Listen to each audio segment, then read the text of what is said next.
చూస్తున్నాం. ICC T20 ప్రపంచ cup గెలిచిన టీమిండియాకు భారీ నజరానా ప్రకటించింది. బీసీసీఐ ప్రపంచ కప్ లో అద్భుతమైన ఆట తీరు కనబరిచిన టీమిండియా ఆటగాళ్లకు 125 కోట్ల ప్రైజ్ మనీ ఇస్తున్నట్లు బీసీసీఐ సెక్రటరీ జై షా తెలిపారు. అత్యుత్తమ విజయం సాధించిన ఆటగాళ్లు, కోచ్లు, సహాయక సిబ్బంది అందరికీ అభినందనలు తెలిపారు.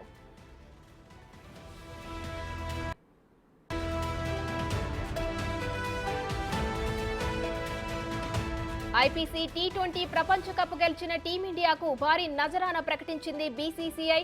ప్రపంచ కప్ లో అద్భుతమైన ఆట తీరు కనబరిచిన టీమిండియా ఆటగాళ్లకు 125 కోట్ల ప్రైజ్ మనీ ఇస్తున్నట్లు బీసీసీఐ సెక్రటరీ జై షా తెలిపారు. అత్యుత్తమ విజయం సాధించిన ఆటగాళ్లు, కోచ్లు, సహాయక సిబ్బంది అందరికీ అభినందనలు తెలిపారు.